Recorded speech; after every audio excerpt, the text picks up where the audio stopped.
I'm Tresa Stewart, and I want to help you move past barriers and obstacles that are preventing you from getting what you want in life. This is Breakthrough.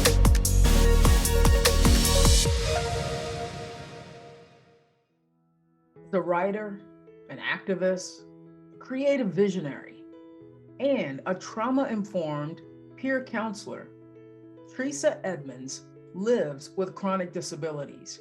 She was raised in an abusive and suppressive environment that taught her that her body was a shameful horror and a threat to her own safety.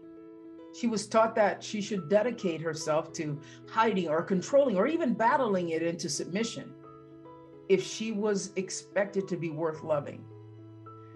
Deep down in the trenches is how she learned how to survive through all of the trauma that she endured. And it was one day that she had a moment of clarity when she was in excruciating pain trying to recover from a recent surgery. In an altered, out of her body state, she found the answer. She had a vision in this altered state that changed everything. How do you make peace with a body that doesn't offer anything society seems to value? How do you stop hating a body that doesn't fulfill any of the functions you were taught a body was supposed to fulfill? Theresa Edmonds shares so much on this episode so that she can hope to spare us, spare you, time and the trouble of going through it by yourself. She starts with loyalty. We drop right in to Theresa explaining where she is and how she shows up in the world.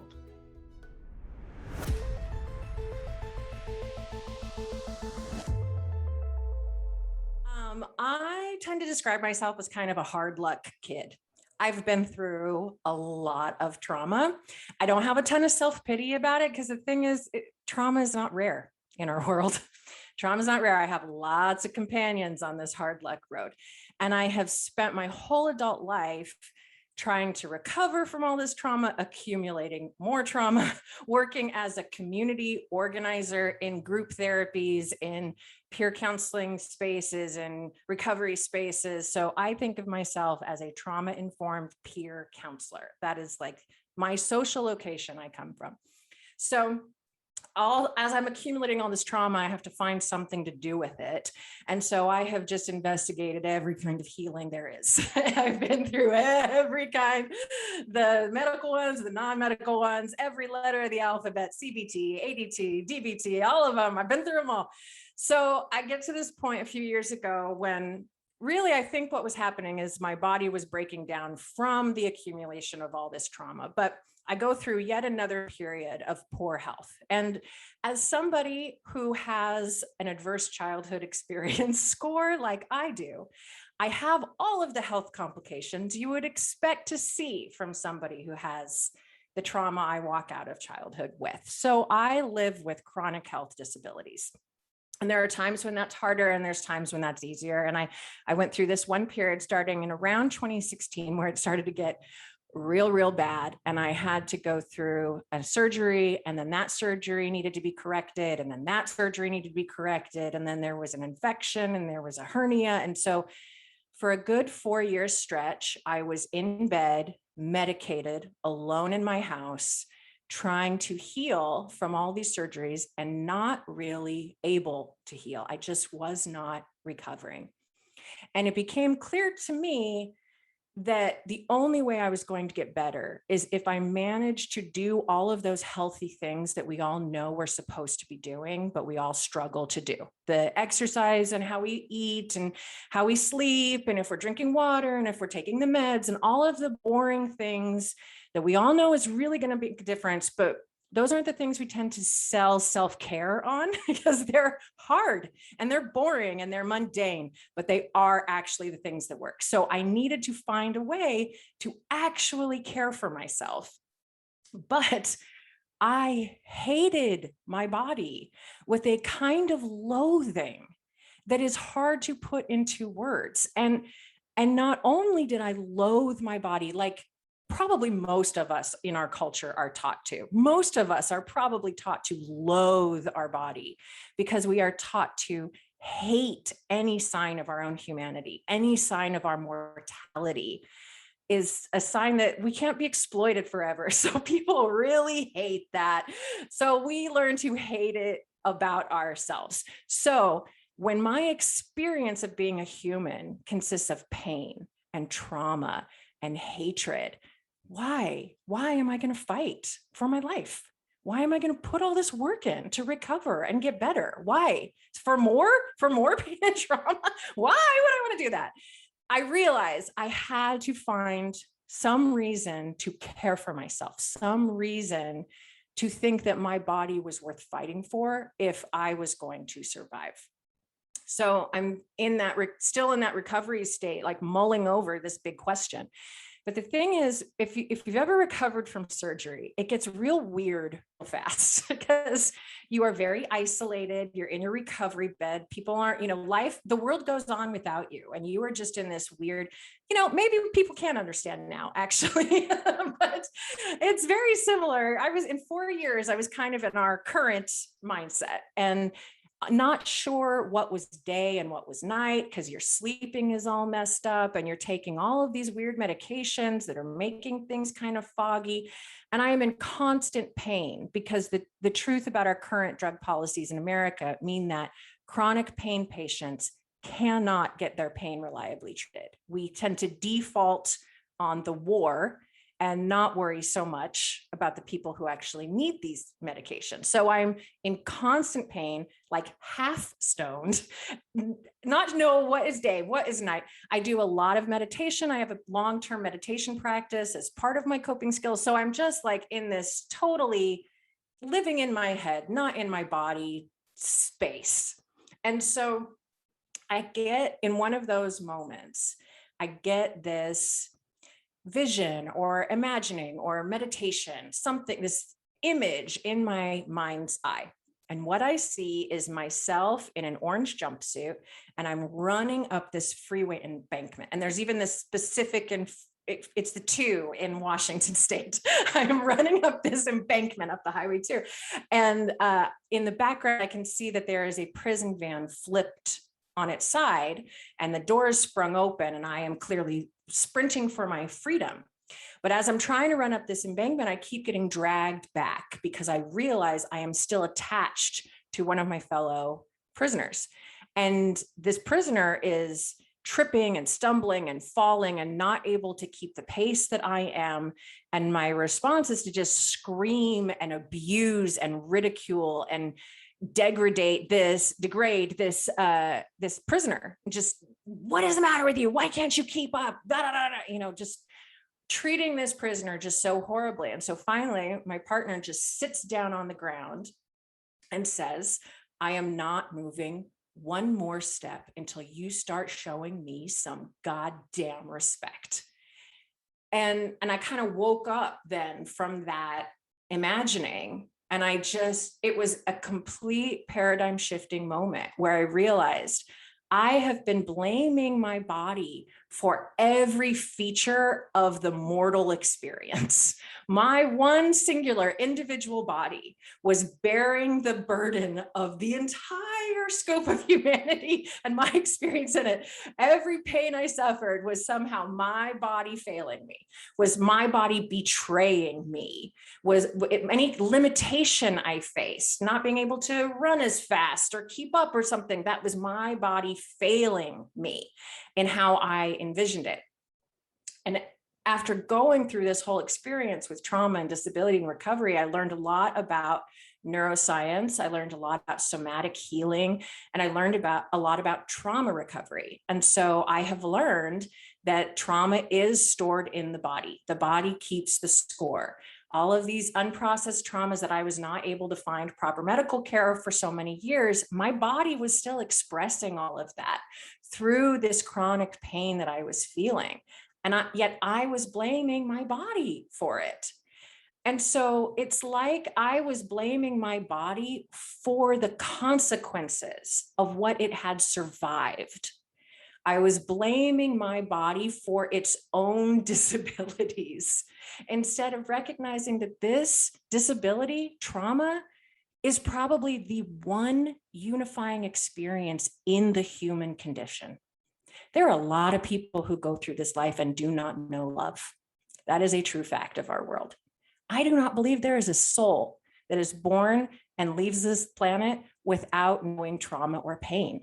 That is actually how we are united, is through our bodies, through the cost of being human on our bodies. That is, my body is not the problem. My body is the one who is paying the cost of being human. And I am blaming her for the inconvenience of that. And so from that moment on, everything has changed from how I relate to my body. Everything. She is my partner now. Now, if somebody talks about my body, it's like they're talking about my mother. And if they have something negative to say, then my reaction is keep my mother's name out of your fucking mouth. If they have something positive to say, my reaction is she's not interested. Why are you talking about my mother that way? You know, my body is my ride or die, and I want to defend her from every force out there that would malign her. And those forces include racism, capitalism, ableism, sexism, all of these oppressive forces. That's what teaches us to hate ourselves, because if we hate ourselves, we are exploitable. And so we have to include these systemic oppressive forces in our work around body shame if we are ever going to tackle it. Because as a white woman, the reason I'm experiencing these issues is because I'm collateral damage. If I want to make my situation improve, I need to fight for my Black sisters. I need to fight for my trans sisters. I need to fight for my immigrant sisters. I need to fight for my poor sisters, because those are the targets of the things that are hurting me. I am just friendly fire. And so if I want to change what is hurting me, I need to be loyal to my body and its needs as a human biological entity. And I have to be loyal to every other human out there, because that's what's going to get my needs. I'm not going to get clean water if nobody else has clean water. I'm not going to have clean air if nobody else has clean air. I'm not going to be able to have worker protections, weekends off, unemployment, pandemic protection. I'm not going to get any of those things if everybody doesn't get those.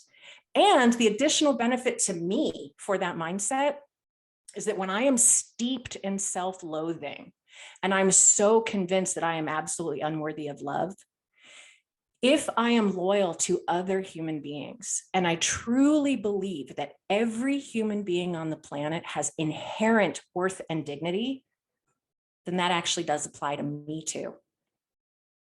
And I actually qualify for having inherent worth and dignity just by the fact that I'm a human. Holy smokes, Tresa. Girl, you know, thank you so much for sharing that with us. And just from that vision, right? You shared that dream with us. From that vision, how did you go from, because from that vision, you could have easily been someone who goes, you know, I'm the problem here. I need to partner with my body and just let it be about you and your body and your health. How did you make that huge jump to humankind, your trans sisters, you know, how did that occur? You know, when I say I didn't invent body loyalty, when I say body loyalty found me, it's because I don't think that anything I'm saying is new. I think that all of us who have been struggling through humanity have been saying similar things. When I was little, and I had this horrible, chaotic childhood, nobody loved me, and I needed to find a way. Well, I needed to find a way to get over. And the people who had that guidance and wisdom for me were Black writers. I learned what I needed to know from Alice Walker and Maya Angelou and Toni Morrison, and they're the ones who taught me trauma is real, trauma has effects, trauma can be survived, and you can thrive after trauma. And the way you do that is through joy, through art, and through community. And I learned those lessons from these Black artists. And so then as an adult, I became a community organizer. And as a community organizer, my leaders are on the margins. So that means that the people who have mentored me have been Black people, Indigenous people, disabled people, queer people. And so I have benefited so much in my own personal journey through that community wisdom that it feels very holy to me. It feels like a calling in the true vocation sense. And it feels like this is like Alice Walker talked about when she wrote The Color Purple, she transcribed it from the ancestors. That is a bit how I feel about body loyalty. I just feel like this has come through me because I had the life experiences to be able to package it in a way that maybe some people can resonate with, but it is ultimately the same source of truth we are all pulling from. And the mentors that have really touched me in my life have told me that you do it for everybody else. I love that. And again, like I said, everything happens for a reason. The first book that I read from cover to cover was The Color Purple. Cover to cover, absolutely life-changing, absolutely life-changing to me in so many ways. Yeah. And it became, and as a coach, I work in what is the source? What were those pivotal moments that helped me to find my purpose for why I'm here? It was reading that book and seeing her be seen and heard and appreciated for the first time for who she was. Because we all know Whoopi Goldberg plays the main character, but I didn't see Whoopi Goldberg because I read the book before the movie. Yeah. But it was having this attachment to someone who wasn't perfect, but who could now go, I do have a place in this world. I do have a home, and I have people that see me and uplift me and do all these things, right? And so I just remember going, that book, my sister gave it to me. It had a profound effect on me. And so it's one of the things that I pull from as a source of whenever I feel like I'm not being seen or heard or appreciated, I go, Color Purple, Alice Walker, Whoopi Goldberg, that character, Celie, baby. Celie. I love that. So Tresa, I want to go back to so many times in my life, in conversations that I have, like sometimes in my circle, in my family, I have people are like, it is what it is. My body has failed me and I can't change it now. And I just have to just accept it. Yeah. What do you say to those people who have that mindset? Well, this is wisdom I have gained from being a part of the disability community. Everything I've ever learned has been in community. And so in the disability community, that is real. And so the way we cope is, first of all, morbid jokes. We tell a lot of real dark jokes amongst ourselves. Okay. That is a great coping skill in my world. But also, I think that it is really powerful to learn what you do have control over and what you don't have control over. So depending on the person's health needs, they might be right. There might not be anything they can do. They might need to live with the consequence of their disability for the rest of the time that they have. Sometimes that is just true. And they might not have a lot of control to change that. But what do they have control over? Their support system, their community, how they spend their time, what kind of joy they seek out in their life. And that's something I think that is so powerful and so accessible and so easy, and yet largely invisible to us, because we can do things like, as simple as, have you ever been standing at a counter for a long time and then somebody offers you a chair and you go, oh, yeah, that feels great. Why didn't I think to sit down? We all have those experiences a million times, right? Well, like when you are disabled, we hunt for those accommodations for each other. We swap them amongst each other. Have you tried a Snuggie? It fits real great with a wheelchair. Have you tried this timer? Have you tried that timer? So as a community, we brainstorm solutions, we swap hacks. There's a tremendous amount that you can do by making accommodations. And a message that as a disabled person, I'm trying to always spread to what I lovingly, as a term of endearment, refer to as normies. That's people without a disability. You're all normies. That's with love. But much, much more of you are disabled than you're willing to admit. And if you were willing to admit that you are disabled, two things happen. One, you become a member of the community. You can learn some of this community wisdom, share some of this knowledge, support each other. And that is something you can control. Even if you are living with a tremendous amount of pain, you can control the community you build around yourself. The other thing is you can join the fight. If you politicize your identity somehow as saying, I am disabled as a political identity, then that means you start advocating. And that brings a tremendous sense of empowerment. Disabled people who the world will write off as not being able to contribute anything have changed this world through their advocacy in ways that a lot of people just completely take for granted. But these accommodations should be available to all of us. It's just like, there's this big bell curve of like what humans are capable of, right? And most of us are in like the big fat bell curve. I'm kind of on the lower end of things dealing with my disabilities, and some, Venus and Serena, they're on the top end of the curve. And the rest of us are in like the middle bubble, right? Well, the way capitalism works is it tells you that if you fit in this one bubble, there is one way you're supposed to be. And if you are not that way, it is your personal failing. And there are no accommodations given for anything, including stools, including ladders for short people or more legroom for tall people. Like no accommodations whatsoever. Requiring accommodation is considered a personal failing. And if you accept that you are disabled, and it is your right as a human to participate in society, and these accommodations are necessary and just and good and part of including all of us together. And the only reason we think they're not is because we are trying to perform our ability to capitalism. Wow. And so if you give up on that need to perform your ability and just accept yourself as you are, just sit down in the stool. You can just sit down in the stool. It's okay. Just sit down. I appreciate you.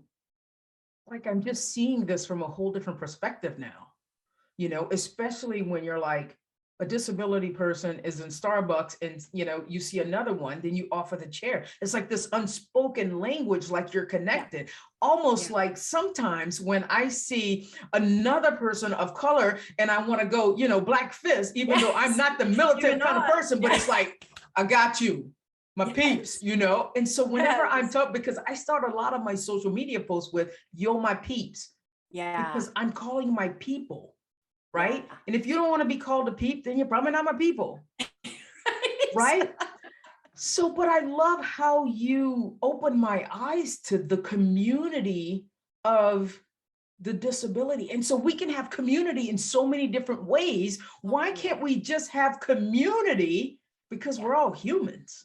Because we all have bodies and all of our bodies have needs. We all need bathrooms. We all need food. We all need sleep. We all need shelter. We all need connection. Every single one of us has these needs. And we are taught that there is a righteousness in pretending that we don't. There's like a righteousness and a exceptionalness to performing as if we do not have needs. So we are taught that we will be rewarded in our society by denying our own humanity and just performing. So we are taught to treat ourselves like coal mines. We are taught to ignore our own needs of our own environment and just strip ourselves, just mine ourselves for anything good until we are burnt out and they toss us on the pile. Yeah. And we are not coal mines. We are human beings and our bodies have needs. And it is our job as the consciousness in the body to be the steward over those needs. Right. Oh, thank you. So beautiful how you share that. I want to go back to something you said, and I'm 100% firm believer in this as well, that trauma is stored in our body.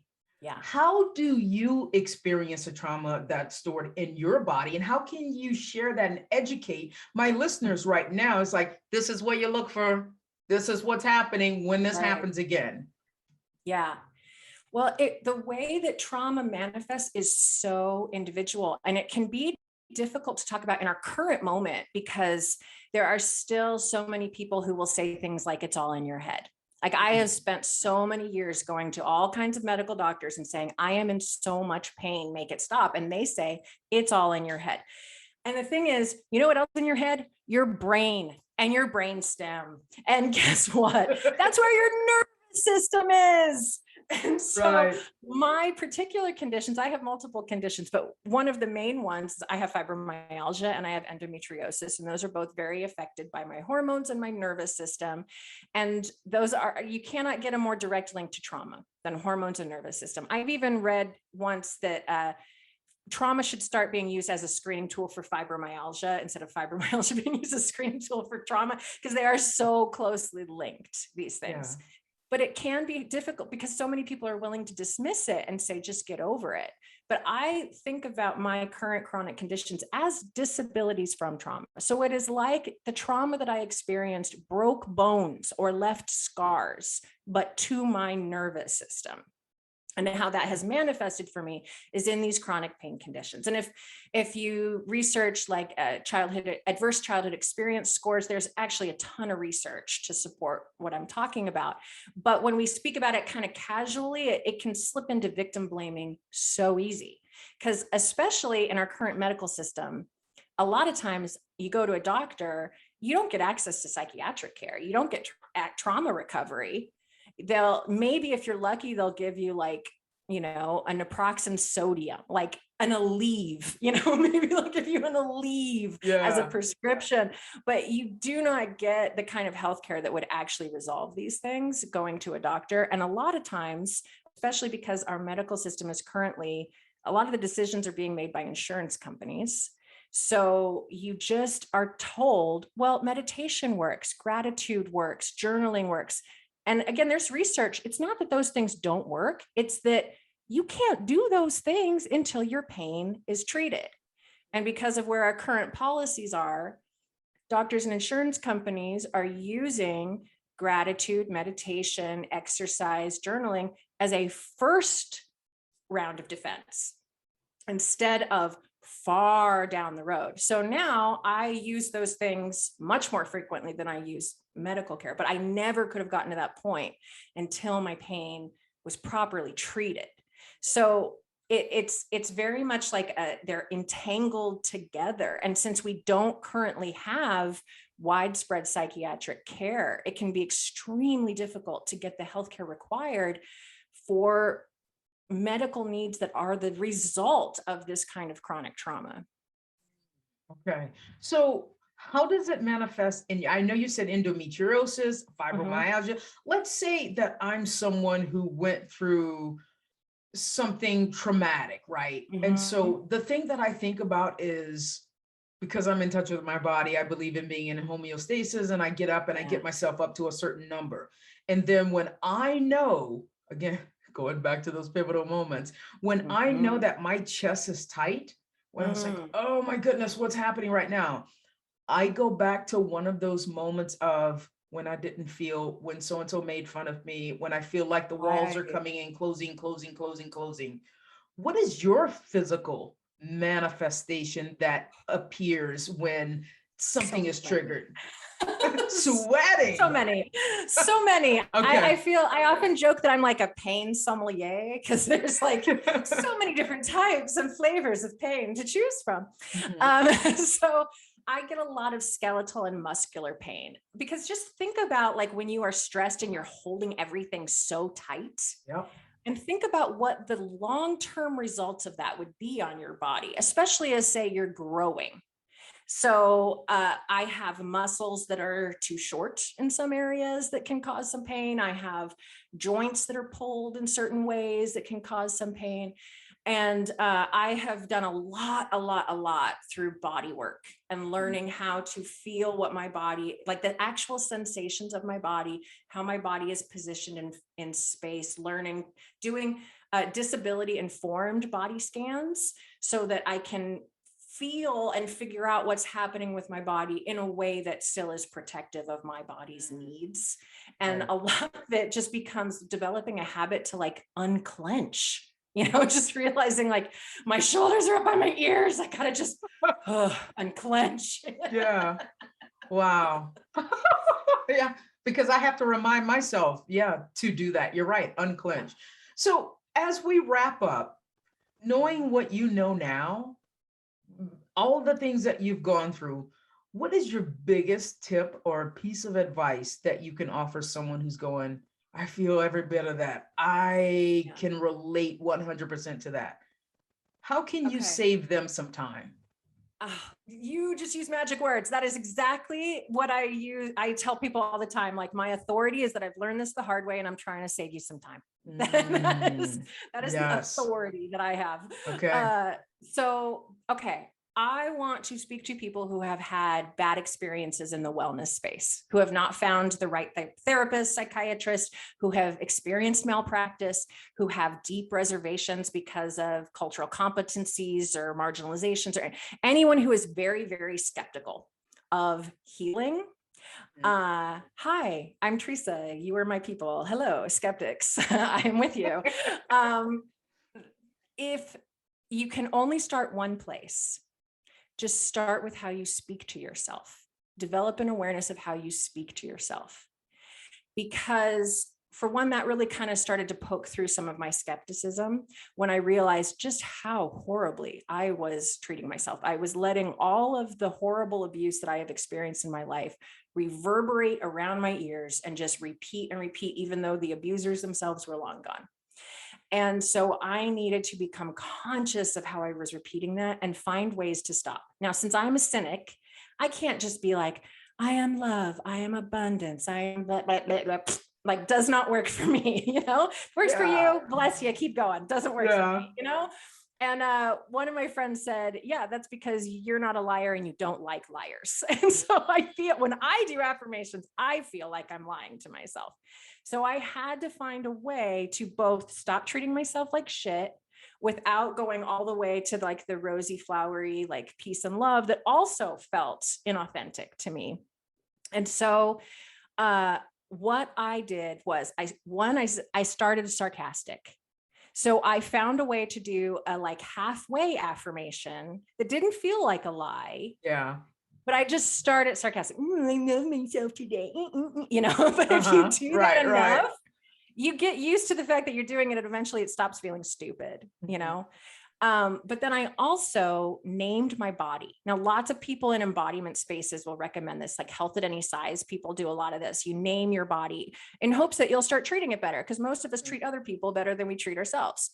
Well, for me, that definitely was an aspect of it. But what I found is I needed to create a relationship with my body that allowed me to be mad at it sometimes. And so when I named it, I also kind of created a character for my body that I could relate to. Who am I relating to in this partnership? Right. And so the character I created is a horse named Beloved. So when I speak to my body, I am speaking. So I don't say like, oh, Tresa, you did it again. I say, Beloved, drink your water. And I'm still not like happy, flowery, it's still like, come on, do it, but I'm at least not pounding on more shame for myself. Yeah. And that is forward momentum. And by creating as a horse, what I found is like, there's certain relationships that you expect to kind of bring some trouble your way, like if you have loved elderly loved ones, sometimes they'll test you, but you still love them because it's grandma and there's history there, Same if you've raised small children, toddlers can just really try you, but you love this small child, so you will show up for this child. And for many of us, animals are the same way. Like the animal will never just go to the bathroom when and where you want it to go to the bathroom, but you still deal with this animal because you have compassion and you love. So I couldn't just make my body a person, because I would still have all of those, you and all your needs, you're so needy. But I did not find myself saying those things to an elderly loved one, a small child, or an animal, because I expect those people to have needs. And if there's love there, I'm happy to help them meet those needs, even when they're making me crazy. So by thinking of my body as a horse, even when it is hurting me, even when it is not allowing me to do the things I want to be doing, even when it forces me to turn down something important to me to go lay in bed for another day, I still treat it with dignity and respect. It still has needs. It is a being that has inherent worth and dignity. And I need to respect that. Perfect. So Theresa, if you don't have this breakthrough, if that never happens, you don't have the vision, the dream, who would you be? Where would you be if you had to take just the best guess? I mean, this is dark, but honestly, I don't think I'd be alive. Hmm. I don't think I'd be alive. I don't think I ever would have recovered from that surgery. I think I probably would have, I don't think I'd still be here. I really do feel like that moment was a life and death moment for me, because I had been in such a terrible place with my health for so long. I've been through eating disorder recoveries, and I was a teenage dropout that lived on the street. Like, I've been through some things, and by that point in my life, I was just like, why? What for? And by finding a way to fall back in love with myself, and then through extension of that, fall back in love with life, I found a way to not just survive, but actually to find my way to thriving again. That's perfect. That's where we will leave it. Theresa, thank you so much. This, again, everything happens for a reason, and we come into each other's lives because I think we have, you had something to teach me today. You had something to teach my listeners today. Thank you so much for all that you shared with us. And because these are very personal moments that I'm asking you to share. I get it. Wow. No, I'm happy thank to. you. I mean, this world is rough. This world is rough, and we are who we have for each other. So yeah, just love and solidarity to you and all your listeners. Love it. Perfect. Thank you so much for listening. I appreciate you so much. And if you are finding value in these episodes, I would love it if you would go to Apple iTunes, Apple Podcasts, and leave a 5-star review. And just so it helps more people be able to find the podcast. So take care, guys, and be exceptional.